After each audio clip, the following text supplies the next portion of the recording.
जय श्री राधे। अर्चना के कृष्ण गुणगान चैनल पर आपका स्वागत है। सबसे पहले तो आपको निर्जला एकादशी की बहुत बहुत बहुत शुभकामनाएं। निर्जला एकादशी हिंदुओं की एक ऐसी एकादशी है जो भगवान विष्णु को समर्पित है।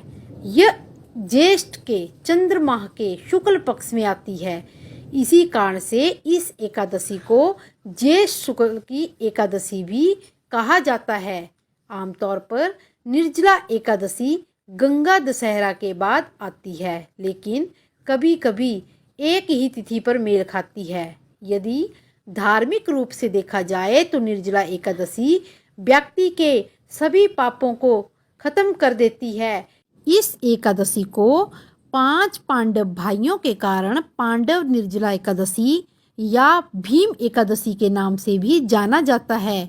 निर्जल शब्द का अर्थ है बिना पानी के, और इसीलिए इस एकादशी का व्रत बिना पानी और भोजन के साथ किया जाता है। निर्जला एकादशी सबसे कठिन और सबसे महत्वपूर्ण और सबसे श्रेष्ठ व्रत माना जाता है, इसलिए यह व्रत सबसे श्रेष्ठ और पवित्र है। गर्मी के मौसम में ये व्रत पड़ता है।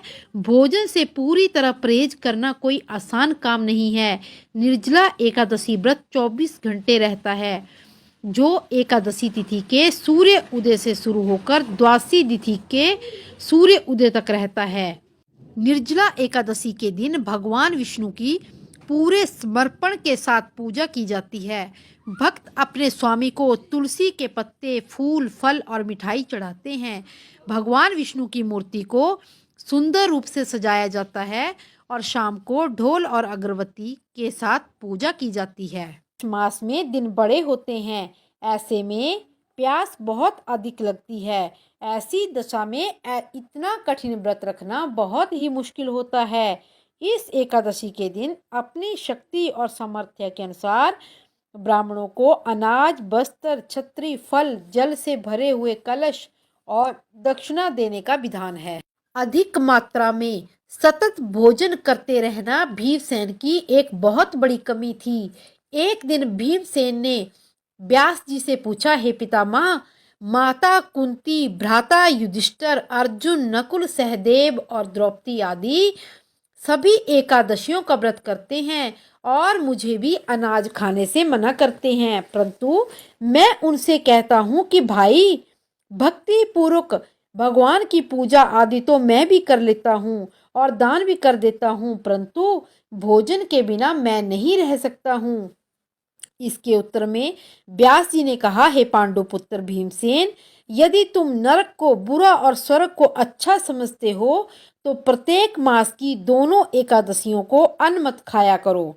तब भीमसेन ने कहा कि हे पितामह, मैं तो पहले ही कह चुका हूँ कि भोजन के बिना मैं नहीं रह सकता हूँ।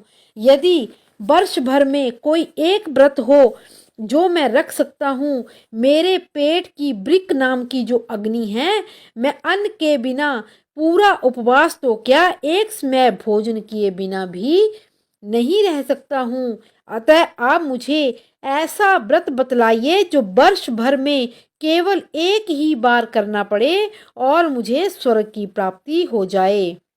श्री व्यास जी ने कहा कि हे पुत्र, बड़े बड़े ऋषियों ने अनेक शास्त्र बताए हैं जिसमें वर्णित उपायों में थोड़े से परिश्रम से ही स्वर्ग की प्राप्ति हो जाती है, परंतु उन शास्त्रों में भी दोनों पक्षों की एकादशियों के व्रतों को मुक्ति के लिए सबसे श्रेष्ठ माना गया है।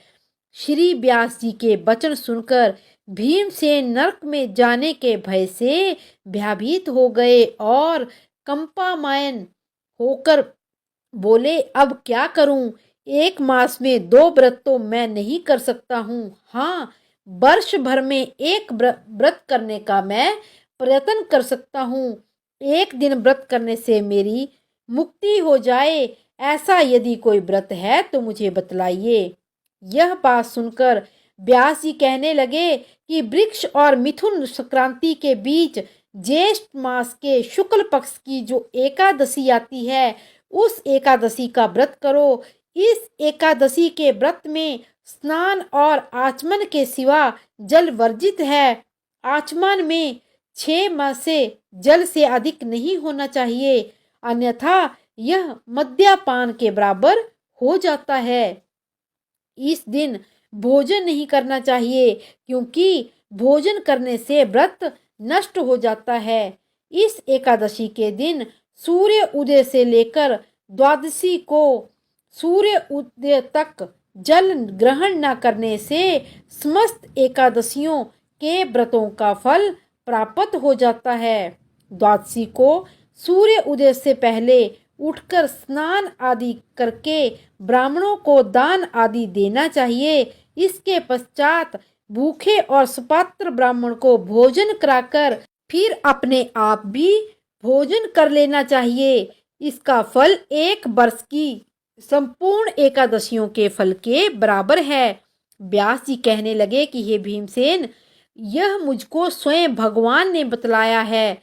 इस एकादशी को पुण्य समस्त तीर्थों और दानों से अधिक माना गया है।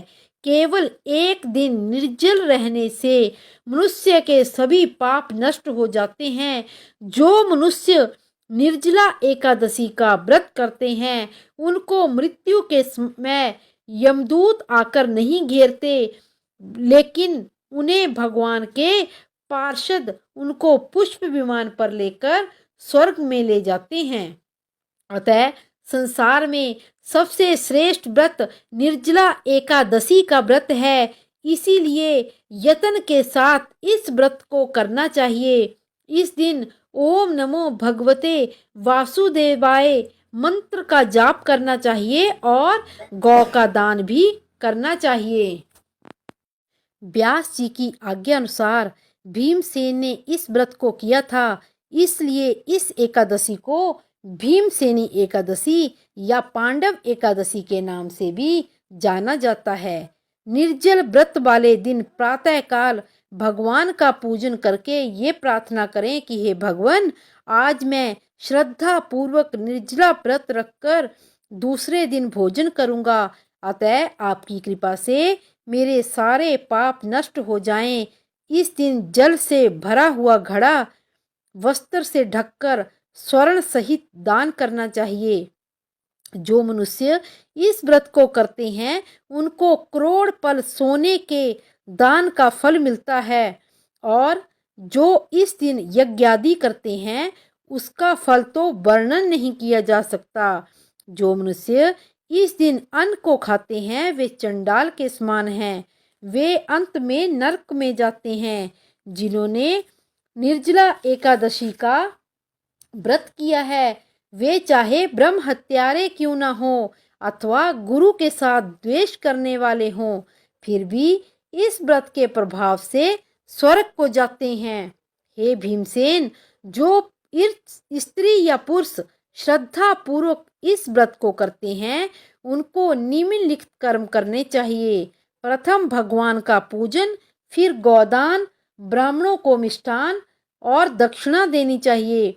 जल से भरे कलश का दान करना चाहिए। निर्जला के दिन अन्न, वस्त्र, पात्र, जूती आदि का दान भी करना चाहिए। जो मनुष्य भक्ति पूर्वक इस कथा को पढ़ते या सुनते हैं, उनको निश्चय ही स्वर्ग की प्राप्ति होती है। इसी प्रकार और भी कथाएं सुनने के लिए मेरे चैनल को लाइक, शेयर और सब्सक्राइब करें, और कमेंट बॉक्स में जय श्री कृष्णा अवश्य लिखें। जय श्री कृष्णा, जय श्री राधे।